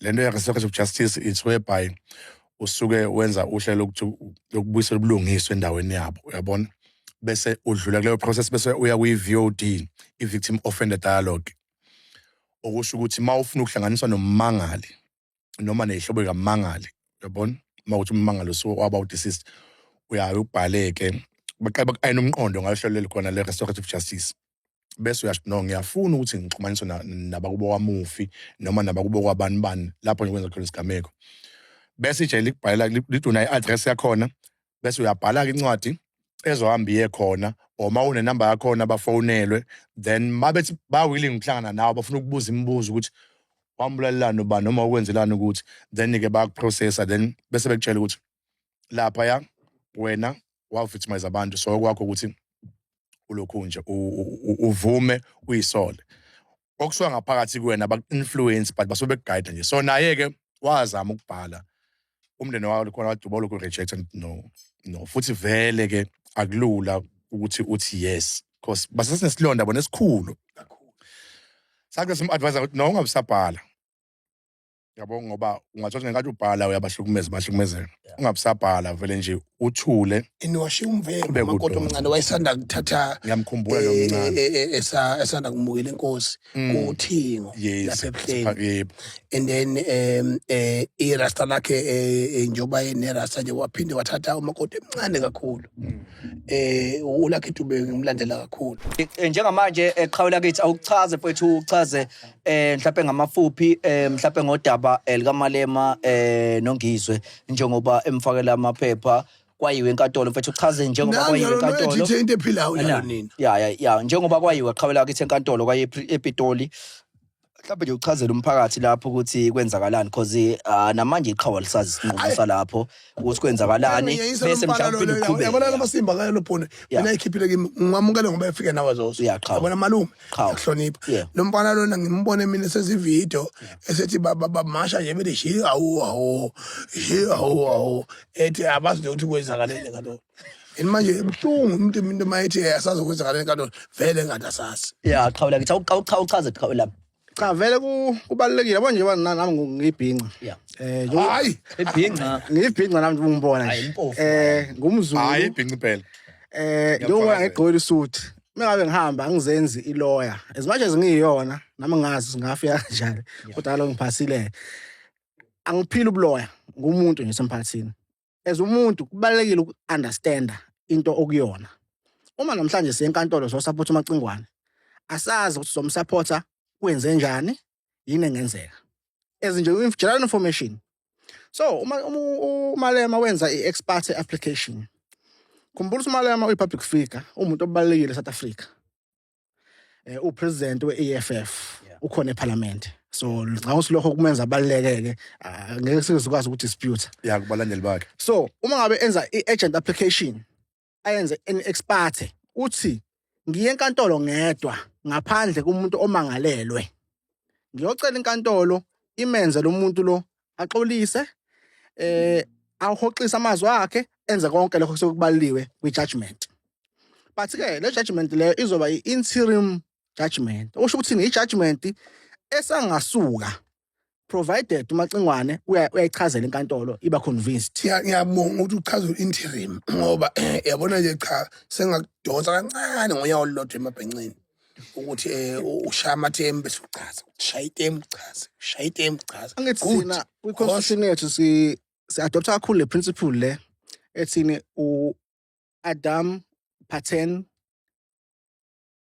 Teram Paten isho ukuthini you have a right to be heard. It's an Italian term esi-adopta kakhulu Mala ungagezi kuthiwa yini Italian Paten but nje kahle kahle ithi you have a right to be heard. So you have a right ungagezi so inkantolo ke ibekile interim order ekuyi-order esikhashana bese yasetha usuku uthi uMacingwane akeze azoyichazela kwinkantolo uma engezi etsheliwe ngendlela atshelwe ngayo ecorrect isinqumo sothathwa engekho uma ezile uMacingwane kumele abeke izathu ukuthi i-defamation of character le ekuthiwa uyenzile udefame uMalema kumele abekele inkantolo cha uMalema ngimdefamanga 1 2 3 4 5 ungizwe ke wafika enkantolo everyone was happy that's why umeli kaJulius advocate wayezethi pho uMacingwane mangabe ngazi ukuthi ubizwe yini la why la usho ukuthi uMacingwane njengoba esuke enkandla akusho lo washo lo Wakusho. washo ngesingisi Wakusho impela sasikhona. uMacingwane wafika wangayichazela inkantolo was not happy nge-expression uMacingwane ungakhuluma mana ngangisikreme ngisuke eThekwini ngigijima naso ngangafuna ukuphazamisa washaya kakhulu isingisi ngangafuna ukubuza imibuzo kodwa engasho lutho kodwa usho njalo angithi namhlanje esinye sekubhaka esinye semlonyeni esinye sezandleni esibambe kahle namhlanje size nathi uMacingwane umdifemile uMalema umdifemile size ngalokho mana udifema lokhu yini ukushaya ngequpho no wehlisa umuntu isithunzi umhutu la ngesifunde ematsheni sort of ngezithi mina ndiyasheka umehlisa isithunzi sakhe sho kahle kahle ukupublisha istatement esinamagama ahlabayo sapublishwa ke uKing Zoso njengoba ne-court order yayisho ukuthi kuZoso kumele uxolise kuyena publication bayazi ukuthi akagezi laba abantu ukuthi special King Zoso ngisho abahlazile King Zoso yini ukamuzo uzobaluleka nje kanje Uba I don't know, Mr. President, because I'm just a normal human being. You see, I know. Yes, and then you don't pass. Now you are so important. Then you everything. Yeah, is also. It's because everything that I'm posting, it's has reached more why people. they don't defamate you so you go to jail? No, and leave me alone. I'm not who spoken. You see. You spoke about Malema's 60 million of friends that give by foreigners. No. Why you post things that defamate and defamation that is true and at the same time you are involved as well? No, yes, it's because I'm involved because I'm the one who posted. And the rich. So now why you are not in an affidavit that go to court? No, it's because I'm not the one who's spoken about Malema. Ubuza a legit question. Yes, yeah. And nawe bengafanela. Uyangizwa ukuthi ngithini ngithi bekungafanela. Yellow phone defense yakho iyodwa You were doing it for public interest. Yeah. As you are a media Yes. person. Yeah. Your defense is public interest in this case. Yeah. So if I'm not seen, uma ngabe ngithuka umuntu mina. Yeah. Ebese omunye umuntu ayashare. Yeah. I can also sue this person because this person is also doing this thing. But when your defense is clear. Yeah, my defense is public clear. interest. Yeah, public interest, bruh. I'm not. No, umuntu ukubamba public interest. Bamba ukushare wrong information for public interest. Wrong information for. No, that was wrong. No, this was wrong. Yes, it was you. wrong. No, this was never wrong. It was wrong. You. No. So You right. It's spoke wrong. No, here. no, there's an example mina for information. Oh. Yes. There's an So example. also is right. No. It's also is right. Yes, for posting. And Yeah. wrong for people who deny the truth. So mfethu so yena point qhubeka mfethu ucine kwenzeke njani manje? So, Yeah. uMacingwane inkantolo yakulindele kodwa ukuthi as a defense. Ethi mina lento engayisho iyiqiniso. And here is proof. Remember, if ngisho into ngawe, ngishathi uyihlaba kangakanani. If iyiqiniso, iyiqiniso. Uyiwani in a criminal court homa mina ngifuna criminal court Cha, hayi lento it's- ekuthiwa kuhudu lo muntu phansi. Macingwane umdlalo Angiyifuni oyigwili leyo. lo, civil procedure. Sisebenzisa umdlalo oyigwili lapha. That's why yena Man, manje hey man kathi mfethu bana sengifike kulelo sika bana igwili zenzana mina But kanjalo remember, if mina ngiyisa imetha enkantolo, imetha kanje ya Zozo. Spenda imali. Ngesi bafala. Kuthiwa mina qualify kuboshwa la kuboshwa khona igwe. Hayi, yeah. Not you, not you. Macingwane Not you. ngifuna ufocus kule. Ayi bafala. A simple example. Bafala. Kuthiwa mina ngiqualify kuboshwa le. So njengamanje lo 10 days lo wakuthiwa uzoboshwa wona so kwagcina kwenzeke kanjani inkantolo yathini about isixoliso mhlawumbe sechunu. Okay, inkantolo yasibeka i-order Yeah. as final. Yeah. Ngalelo langa le. Yeah. Ummeli ngasummeli uadvocate kaMalema. Yeah. Wathi uzofaka i-contempt of court. Yeah. Uma ungizwe Ngifuna uthi ngame ngazi ukuthi ne court isine Yeah, content. qhubeka mfethu, qhubeka. Yeah, content yini content. Ayi contempt. lesikhathi Uthi Contempt. contempt. Not content. content, of Contempt course. of course. Kuthiwa ukolozela ukolozela akuyona content le. contempt. Cha bengazi. Lento yakho baba uzuma ngo wrong. Hawu. Kwakuyi content ukuthi uyababoshwa. Contempt ukuthi wanqaba akawulalanga umyalo wenkantolo akawulalanga umyalo wenkantolo. Content pho. Ayi Not contempt. contempt. Contempt. It's a content means- and content. Usho ukuthi is inkantolo different. into engakwazi ukuthi ikuhlawulise ngayo uma ngabe ungayilaleli Oh, yona. it's a legal terminology. Yes. Yeah, Okay. yeah, it's a- Now I get it. Mengamele njalo Yeah, in usile contempt. bengamele. Yeah, qhubeka cha. So ngesikhathi interim ikhona, Yeah. it was an order. Yeah. Even though it was interim, it was an order isikhashana. Simple example nje ngiphume kancane lento le ezo understand. Uma umuntu wesifazane engireport Nakho ke ethi ngamhlukumeza. Yes. Uyahamba Hlala aye la. police station avule i-protection order. Yeah. Iba i-interim protection order. Yeah. Futhi njengoba seyivulile amaphoyisa amele ayokuseva. Ungasondelane naye. Yes. In your case, Omunye sondelane naye. cha, awazi la uza kuwena na uza kuyena. President. Yabo. Ningasondelana until inkantolo izithatha i-order e-final. So in your case, uMacingwane, uMalema waba ne-interim protection ne-interim order. Uthi wena ungaqhubeki usha amagama aziswane kuyena. Yeah. Wena wathi uyithola nje. Wathi wara washo the very same thing kade uyisho. Yeah. Kade uthi ungayisho. Ngoba You were in uhlanya contempt. manje lokhu likhomenda wona eyodwa. Okwazi ukuthi lo mthwalo loyo njengenja lene hogela ama drugs e-airport. Uyabona leyo nja leyo inja ayigwazelwa. Inja le hogela ama drugs ayiprogrenywa. Uyabona izingakele ikhwama igijimele kodwa lesihleli kusona ngisho ngafuna ukuyidonsa ngomchilo lo oyidonsayo izobuya uzohlala kulesi esinenkinga. So qhubeka cha. So wawuphula umthetho wenkantolo. Qala lapho. Wathi uya ke lapha ya. Isandla Yeah. asukula kunenkinga. Yeah, qhubeka Uthi cha. uya ePitori vele use in contempt of inkantolo. Afika kuMacingwane inkantolo iyenza i-final order. Wathi ephuma nje. Waphinde futhi again. Oba in contempt of the court. Yeah. Ngoba now it's met final. So that's why lapha sebe linganisa ukuthi wenzeni babala inkantolo. Base kaphuma iorder kuthini axolise kwinkantolo ke manje. Ngoba inkantolo ehlukumezekile manje. Mina ngumalema ngiyawe inkantolo ngicela ngivikele. Inkantolo iyangivikela lo muntu lo akayilalela inkantolo. Letha lona ukuthi nami ungihlukumezile. Mana ukuya kwami umhla ka19 akubalwa ukuthi nami ngizamile ukuhlonipha ngoba phela mina angifundele umthetho. Mina ngafunda e-University of Nkandla. Ingakho ke mina into engangi-expect kuwena on that day. Uthi Nkosi enkantolo, I'm here ngoba kuthiwa ngize la ngicela inkantolo udaba ilihlehlise ngize ngithole ama-mail abazongichazela kahle. Kungaba abahulumeni ngaba babani. Ingakho uma uthi ngalelo langa on that day. Oh wena utwetshela umsebenzi wakho wena. On that day wathi inkantolo washo wena cela ukukhuluma ngesiZulu.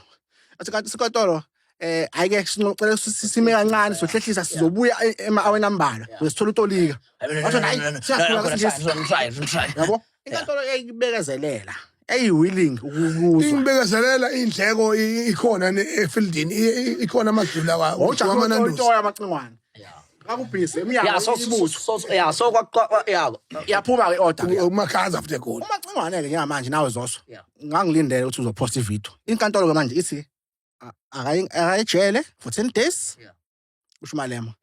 Okanye axolise aposte ku social media yakhe ena 6 months esebenzisa umacingwane. Hayi uzovula namhlanje nabantu abancane ena 6 months esebenzisa. Aposte nakuZoso.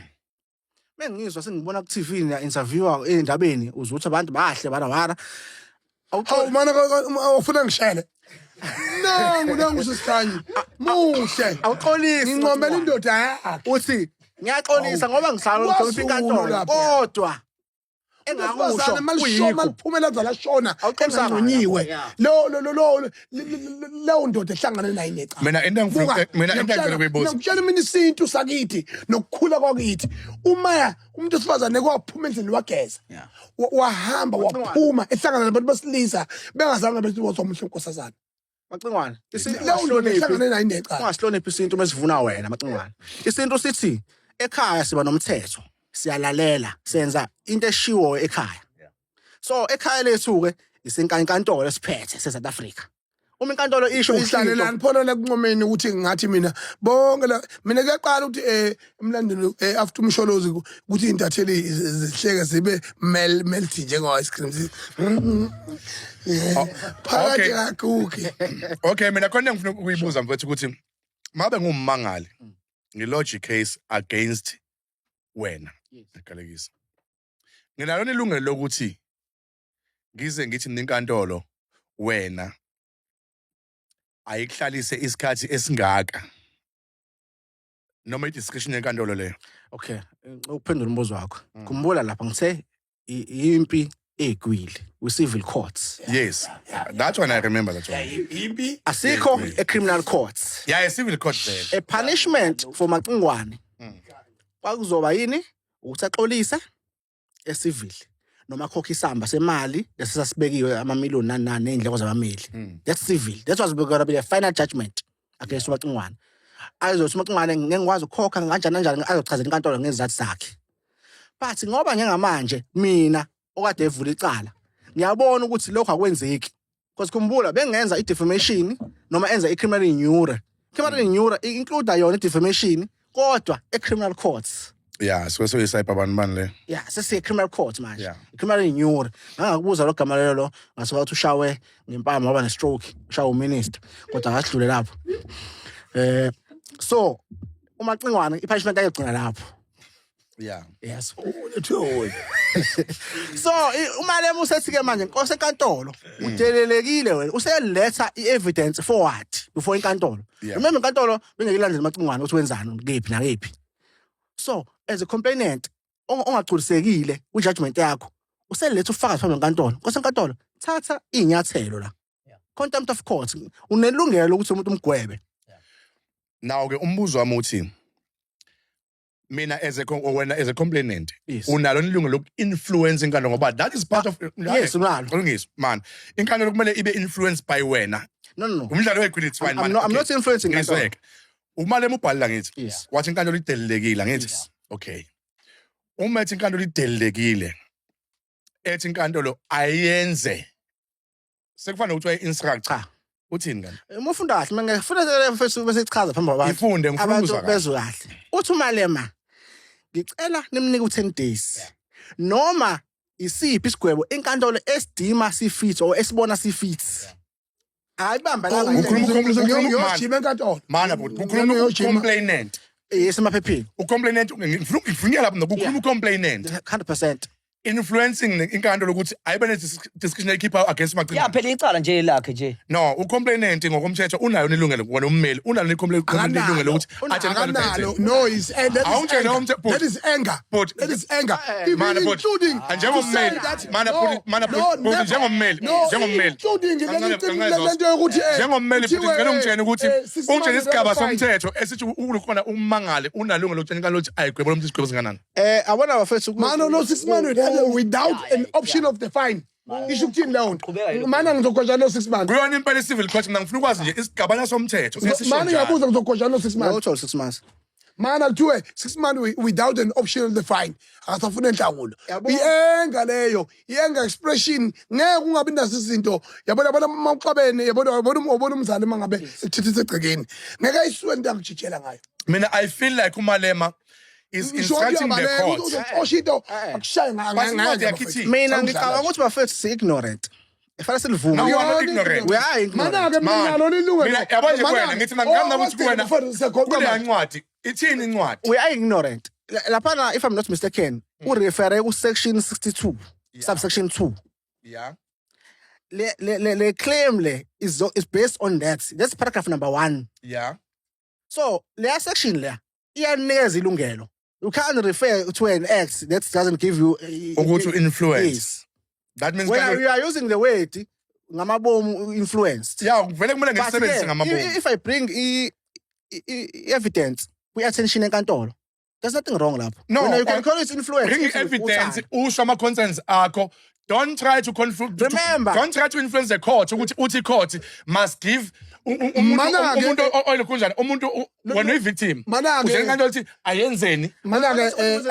mana amanyala njengoba athuka abantu abangaka eSouth Africa for an example inside court inside parliament and outside parliament Hayi lapho mana wathi there is no criminal case against the president Cyril Ramaphosa kodwa wathi wabolela abantu eMarikana and then my ephuma engaseke with the premises of parliament mayise ngaphandle uzothi uCyril Ramaphosa is a killer and then wathi uZuma is a rapist kodwa ayikho inkantolo yamthola Ujudge Van Remeva wakhulisa lo cala. yes and then inside parliament and outside parliament uthiwa yini na uyi-rapist wathi uThabo Mbeki akananzalo emeyisa ngaloyo kuningi nje so ke manje ke ngiyabuka-ke abamzanga bemvulela icala bona yayizwa loo nto so ke manje ke mina nginalo ilungelo uma umthetho kuwumthetho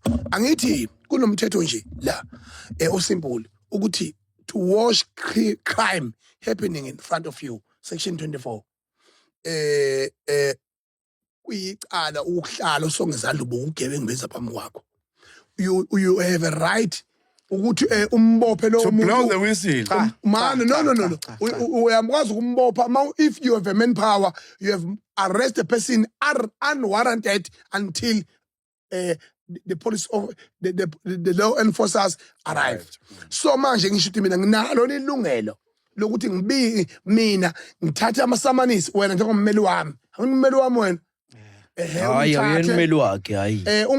Ungenza amasamanisi ngiyothi bonke laba bantu angithi under my wash as a normal citizen of South Africa benzekile ubugebengu ekuthukwa uThabo Mbeki ekangambopha Cybercrime obathukile kakhulu ngenza ukuthi uThabo Mbeki ukhubazekile akayibona ukuthi icala lelenzeka kuyena kuyenza uma udlwengula uhlanya lungazi ukuthi luyahlwengulwa lona luthi liyaenjoya kanti kulona lo enkani and lo muntu unesitifiketi sokuhlanya so manje lo muntu nginelungelo mina as a wash njengomuntu we society ngithi mina no lo muntu wenza icala lo hlanya libonga mahala lo Maqengwana. bedlwengula lo muntu akulona icala ukuthi uZoso adubula umuntu phambi kwami akulona icala lelo kumina sikhuluma Uzazi manje sikhuluma nezazi. kodwa kuyicala mina if sengifihla information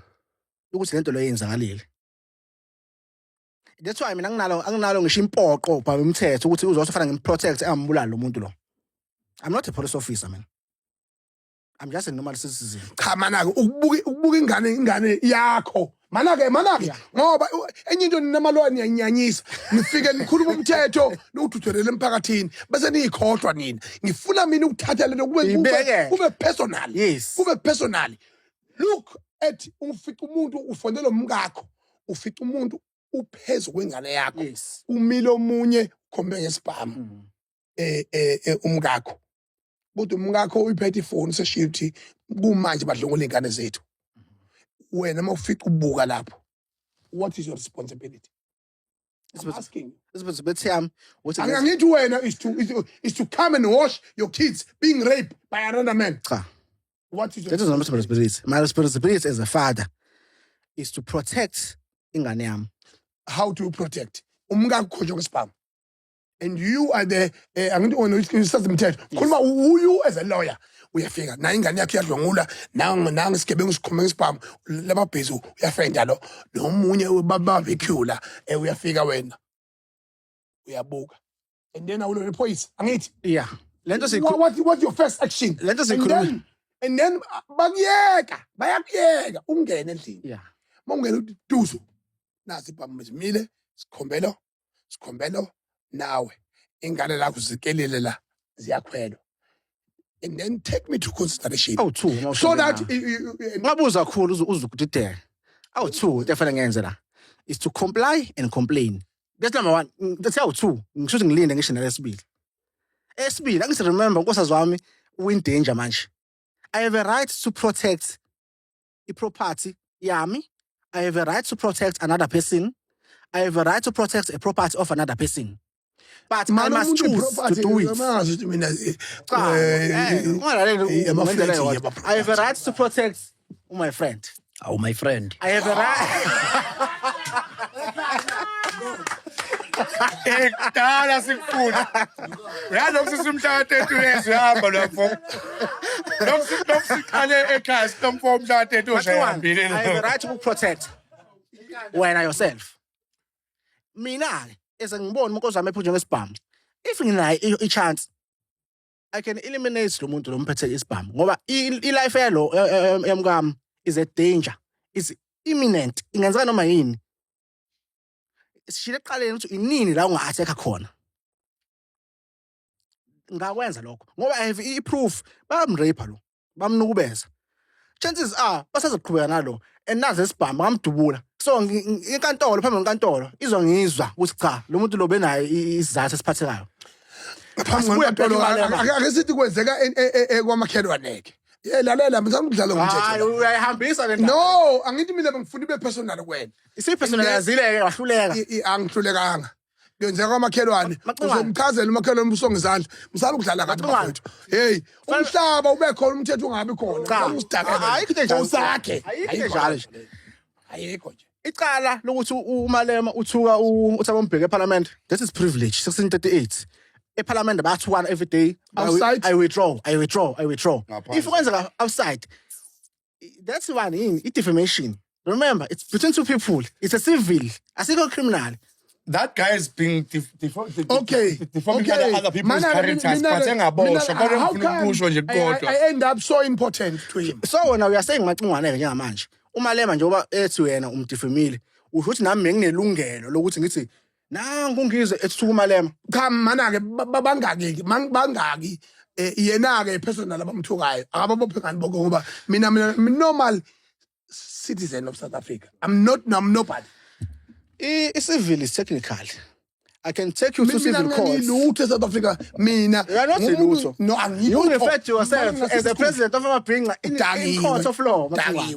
Okay, so it's all about you refer to yourself as the president of Mana. Remember, you are my father. How? Ngoba na kusekhona okurongo enkwenzeni.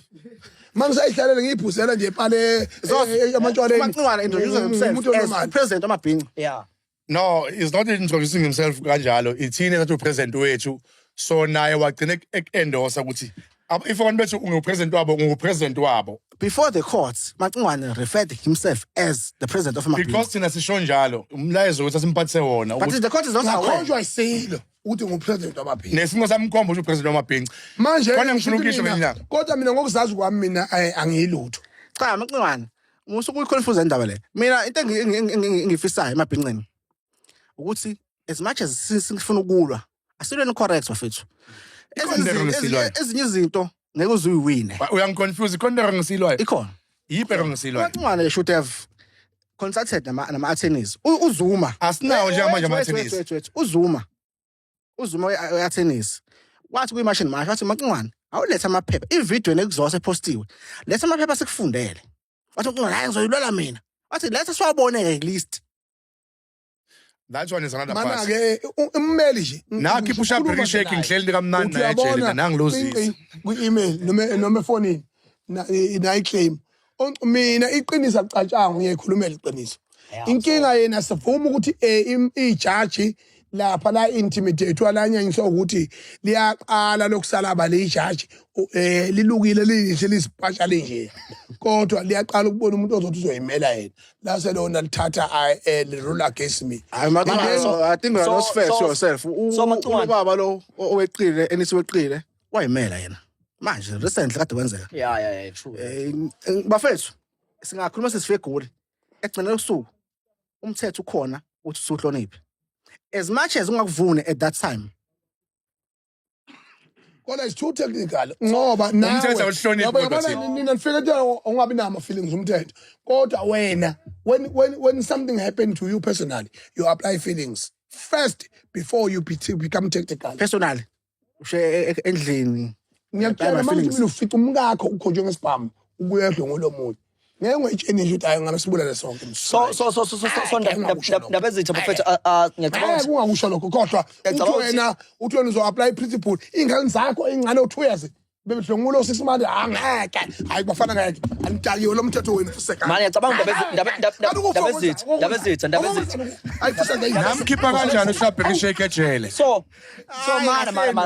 mana fethu mana kwayona lento kamabopha nomabophala nokuboshwa mina kusiyona yami kodwa bengimhloniphile ubaba ungamalala ukuthi njengomuntu owazi umthetho ngimhloniphe ngilandele lokho ngoba kwawona lokho kathintezi mina ukutshena phela nje ngitshena iqiniso ukuthi mina bengenandaba laphana ngaya ngomhla 19 ngoba sengitholile ukuthi cha ngempela inkantolo iyakubisa sengithula ngabantu engibathembayo ngaya nje ngaveza ubuso ngakhulumela lezulu sami ukuthi inkantolo ibonke ngayidelela ngoba ngingenammeli ngizenza sengathi ngiuclever ngayikhulumela it's fine and ma thola ngunothentezi mina nje akahle mina nje ngesingami nje ngabe nje ngihlalela ngaphakathi ejele ngiseve lo 10 days kodwa ke ngokuhlonipha abafuthi ngihambisana nabo nokuthi ingadisturbeki imovement ngagcina ngihlonipha ke ukuthi lokhu nje kodwa nje ke mina lento yokudisturb ngoba abantu abahlula amacala abucayi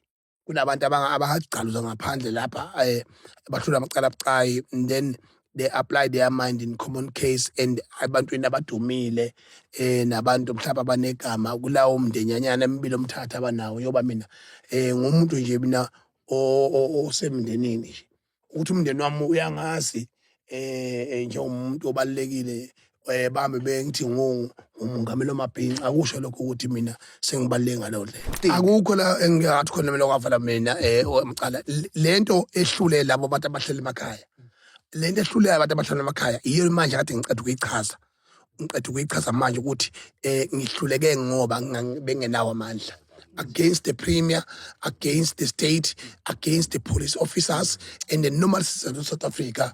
I failed. I'm with them down there on the street and I'm with them down there in Makaya. All those cases that have and it's the same thing. Kodwa ke ngibonga ukuthi ngisaphila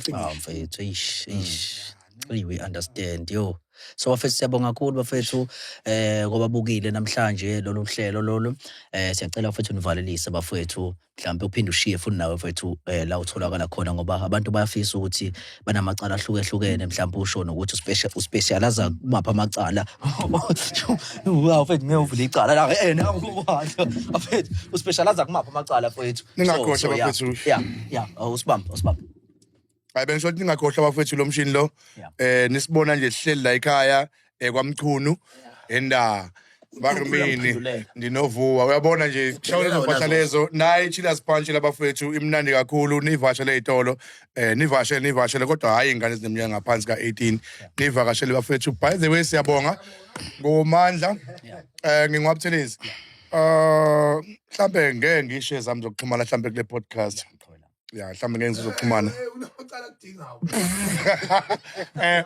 but niye lapha nivakashele lapha ekuthiwa Life in Prison lapha ku Facebook whereby ngintshela khona monga amajele and stuff kodwa ke okwamanje sisela ekhaya ningakhohlwa ukuvakasha khona siyabonga kakhulu siyabonga so yeah yelo bone kuthiwa yenda marinade kusho njani marinade marimini okay cha nami ngiyabonga ithuba yeah bafethu angeke ngisho ama numbers ami kodwa ngikhona ku TikTok ngikhona everywhere under Red Silver under Esengcongwa tennis ilo firm engicanga ukuthi inkulu kakhulu eSouth Africa ezodonate amacingwane imtakule indlela sekhale ngayo lana before ahambe kumanje ulemnyango ukudinda isililo okwenza uprima nominister kuyena animphuthumo ngakamera inhliziyo kodwa ke cha singcongwa tennis angeke siphinde sibone abantu abahluphekile kwenzeka into enje kubona sizobatakula ngaso sonke isikhathi ngoba thina safundela ukuthi sisize abantu emphakathini abantu abahluphekile ngalendlela le sizozama ukuthi sibasize siyabonga mfethu nimphuthume ngecamera ngaphandle bafethu siyayifuna ukuyibona lapho ekhala khona ngoba esidinda ngaphandle isililo bafethu siyayifuna le mpahla so bafethu ngakhohlwa subscribe ulike ucomment ukushare inkosi mayithela umusa see you another Wednesday. Indoda ethwele ngamanzi.